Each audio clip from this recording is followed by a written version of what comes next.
On everyone, Alex Hart here, and welcome back to the channel. In this video, we're going to go over the 10 games from yesterday, June 28th, Monday, and just go over them quickly. We hit 100 subs yesterday, so thank you everyone who contributed to that, and those who haven't yet, get down there. Go do it now. What's taking so long? Seriously, though, yeah. 10 games, not too much to go on, but we do have a couple players to hit who had some monster days. And yeah, it's the week is going to be interesting because we have a ton of interesting series. I guess we're going to kick things off with the top story of the night, I guess. Nationals 8, Mets 4, and the Nationals, big win for them. I've been talking about it at least the past couple days, how they actually have a shot this division, and this series is one of the many that started yesterday that are pretty key to the standings. And if Washington can come in here, take care of the Mets while they're kind of struggling and while they're depleted and that, then they're going to be very much getting back in this hunt. They got out to a 5-0 lead about halfway through. The Mets tried to chip out away, and they actually pulled within 5-4 before Washington, bottom of the eighth, put up 3 more for some insurance. The big story here is Kyle Schwarber. This guy has just been on fire across the MLB. 3 hits in this game, 2 RBIs, but the key is 2 of those hits were home runs, and the guy has hit 15 home runs over the past 17 days. Just insanity. Set MLB record. Just awesome. First inning, he led the game off with a home run and another one in the 5th, and we had Trey Turner hitting his 13th of the season, and Parra hitting his 1st of the season, and Zimmerman his 9th. So overall, Nationals came to play 5 home runs in this game, and as we know, the Mets are a pitching team. Pete Alonso, his 12th of the season, and McKinney his 8th. Lindor went over 5, continuing to kind of struggle. In the batting average situation, Jack Eichhoff goes 6, 5 earned runs, 3 Ks. He gives up 4 home runs in this game. And Espino goes 5, 0 earned runs, 3 Ks. This guy's been pretty amazing ever since that one game where he came in where Scherzer left the game with somewhat of an injury. Brad Hand goes in 1.2 innings and gets his 17th save of the season. But like I said, Kyle Schwarber, story of the night. He's up to 24 home runs.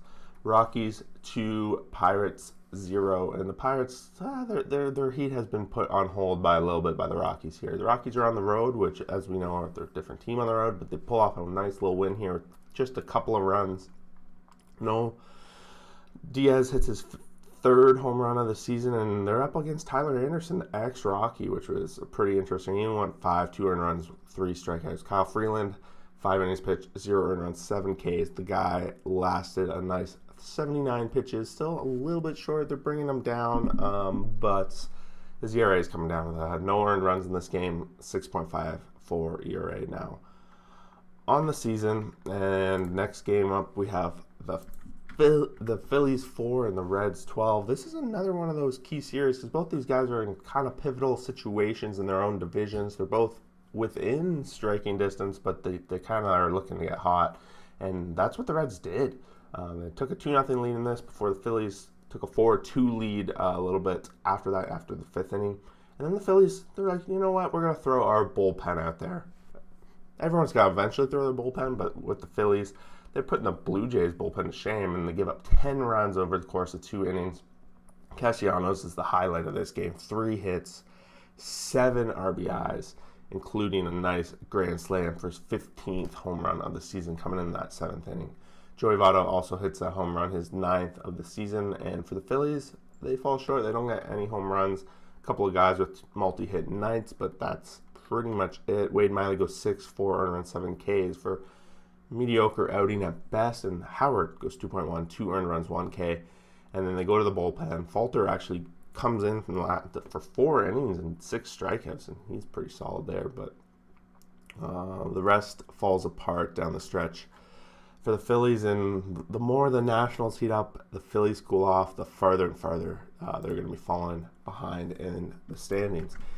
Angels 5, Yankees 3, and I read an interesting stat yesterday about how the Diamondbacks were like 20 runs scored more than the Yankees, which, considering how the Diamondbacks have been this year, kind of goes to show how the kind of season the Yankees have had this year. Ohtani, led things off in this game with a home run in that first inning. His 26th of the season, which I do believe puts him in the lead.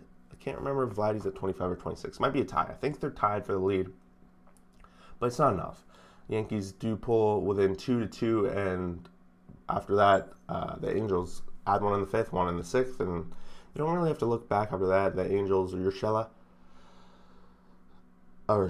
Angels Lagares. It's his 2nd home run of the season, and Urshela for the Yankees, his 10th, and Stanton, his 14th. But not enough. The Yankees are just having trouble getting some offense going this season. King goes 4.1, 2 earned runs, 4 Ks. One of his better outings, get him in a decision for a no decision, but he actually gets the loss. Bundy goes 1.2, 2 earned runs. He actually pukes on the mound during this game. And he has to come out mid-inning. Might be heat stroke, something. He might be just not feeling well. Pretty funny. Iglesias, his 14th save of the season. Indians looking to bounce back after a mediocre weekend, and they do that, and their offenses fly high in this game against the Tigers, 13-5. Indians got out real quick in this one, putting up 5 runs in the first couple of innings.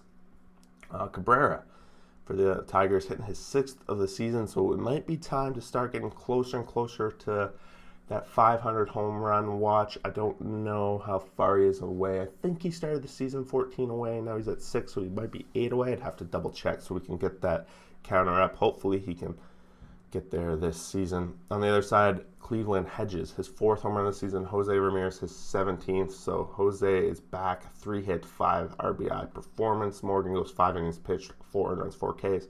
And Manning got a little bit of a rough outing here for poor Manning. He's now had 2 rough outings of the 3.2, 9 earned runs and 2 Ks. So a little bit of a rough entry for the young kid, but it's nice that the Tigers are giving him a shot and more than one chance after that. We'll see if he'll be back. Red Sox 6, Royals 5, and the Red Sox came back in this one. After 2 innings, it was 5-2 for Kansas City, but we know the Red Sox have an offense, and their pitching bullpen comes in and actually closes the door, keeping Kansas City at 5 throughout the rest of the game after 2 innings. Pretty great. Carlos Santana's 13th home run of the season off Garrett Richards in that first inning. Taylor hits his 6th of the season, and Merrifield his 7th. Kike Hernandez goes for his 8th. Dahlbeck his 10th. Renfroe hits 2. He's up to 11. And that was, 4 home runs overall for the Red Sox, being the big difference. And this one, Renfroe getting 3 RBIs off those. Garrett Richards goes 5.2, 5 earned runs, gave up 11 hits. No walks, but 3 home runs. Something to be concerned about with Garrett Richards, as we all know.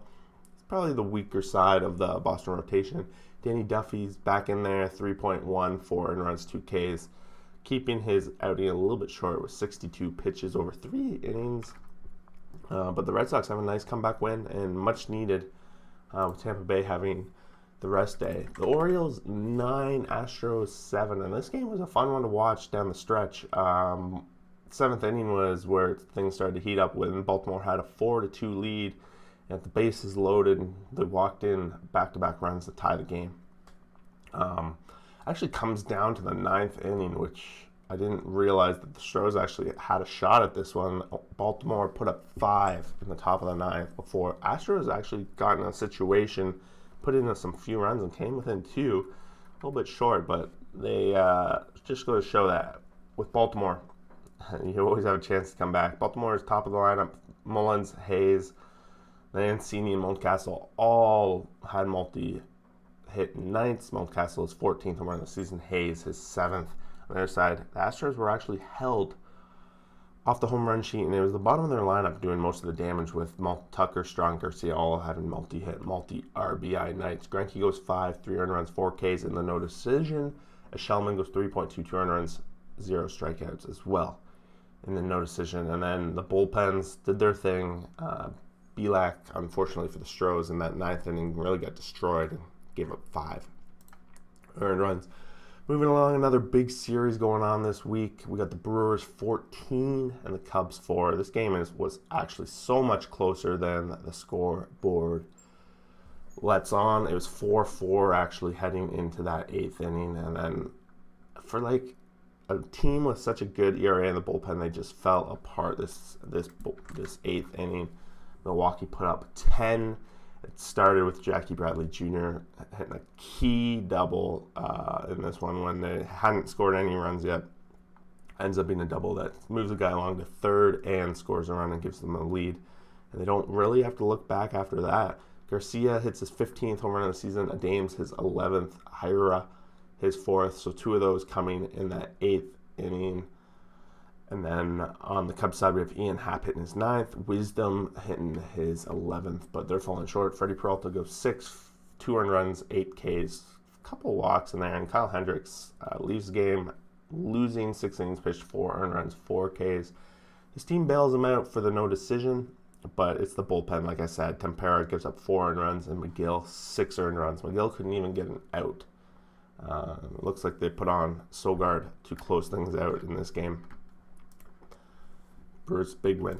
Cardinals 7, D-backs 1. So the Cardinals are trying to get back into it, but they're trying to chase a team that has won now 6 in a row. One won about halfway through, and then the Cardinals put up a 6 spot in the 7th inning, which is all it takes, and that's all the difference. DeJong hitting his 10th home run of the season for the Cardinals, and Rojas hits his 10th for the D-backs. Faria, 4 innings pitched, 103 Ks. Starting to see a bunch of new names coming out of Arizona every so often. We've got Wade LeBlanc making his first start, it looks like, for the Cardinals. 4.1, 1 earned run.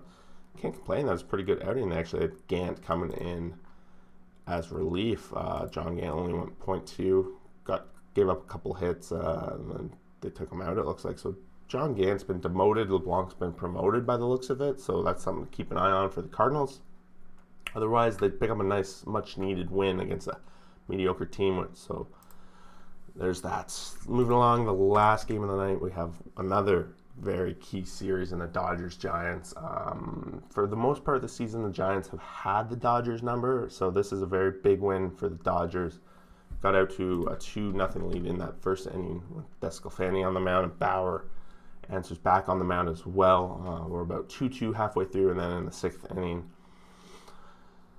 the Dodgers take the lead, and they don't have to look back. Couple home runs for the Dodgers. Betts hits his 10th of the season, leading the game off Desclafani, so a big start for them. And then we have Muncy hitting his 16th of the season as well, and then Will Smith comes in there and hits his 10th of the season. So, that's all home runs that they scored, the Dodgers, off of Desclafani, sorry. And then for San Francisco, Wade hits his 6th, and Crawford his 17th of the season, falling a little bit short. So all the home runs in this one came off the long ball, with Desclafani giving up 3 of them in 5, and Bauer giving up 2 of them in 6. But Bauer had 8 strikeouts and led his team to victory. It's the kind of games that Trevor Bauer thrives in, and he was very good on this night's game, giving his team a great chance to win, and they do. Kelly Jensen comes in for the 19th save of the season. Dodgers actually got out hit 11-5, so Bauer getting out of a lot of jams throughout it. Bullpen coming in doing their job and holding the Giants to only 2 runs to get them very much back in it. They're only a few games back of this division. They're 48-31 and 50-28, so about 3 games difference. We'll be looking for them to do it over the next couple days, how that's going to look. Otherwise, that's it. You have it, the Monday, June 28th games. Hope you guys enjoyed it. A lot of interesting action last night and a lot of good series going on this week. So can't wait to watch some more baseball tonight. We'll see you guys all for the next video. Thanks for watching.